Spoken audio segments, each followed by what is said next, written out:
اور کہے گا کہ مجھے پاکیزہ سے شادی کرنی ہے۔ کون سی پنچایت؟ کیسا فیصلہ؟ آج کل یہ پنچایت کے فیصلے نہیں چلتے، ان دقیانوسی باتوں کی بنا پہ یہ پاکیزہ سے نکاح نہیں کر سکتا۔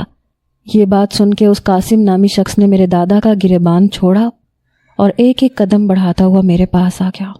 رانیہ میرے برابر میں ہی کھڑی تھی۔ کہنے لگا، اے لڑکی، منہ بند کر۔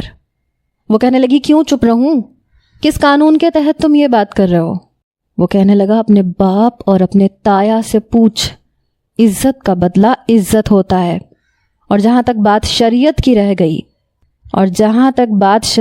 رہ گئی تو 20 سال پہلے ولی ہونے کے ناطے اس کا باپ اور اس کا دادا اسے میرے نام کر چکا ہے۔ جاؤ جا کے کسی مولانا سے پوچھ لو۔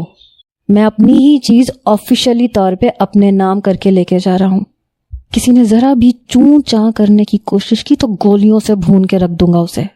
یہ کہتے ہوئے اس شخص نے میرا ہاتھ پکڑا اور ایک جھٹکے سے میرا ہاتھ رانیہ کے ہاتھ سے جدا کیا، مجھے لے جا کے صوفے پہ بٹھایا اور میرے برابر میں بیٹھ گیا۔ کہنے لگا، مولانا صاحب نکاح شروع کروائے۔ میں پوری کی پوری کانپ رہی تھی۔ میں نے کہا، مجھے نہیں کرنا نکاح، میں یہ نکاح نہیں کروں گی۔ وہ کہنے لگا، نکاح تمہارا مجھ سے اس وقت ہو چکا تھا جب تم پیدا ہوئی تھیں، میں تو تجدید نکاح کروا رہا ہوں، نکاح شروع کیجئے۔ میں بار بار دادا جی کو پکار رہی تھی۔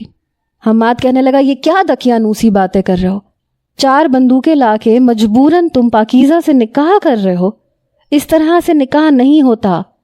میری آنکھوں سے آنسو بہہ رہے تھے۔ قاسم نے بندوق کا نشانہ حماد پہ رکھ دیا۔ اس کے گھر والے بری طرح سے گھبرا گئے۔ اس کی والدہ، اس کے والد اس کے پاس آ گئے۔ پھر وہ میری طرف دیکھنے لگا، کہنے لگا، دل سے نکاح کر رہی ہو یا اڑا دوں تمہارے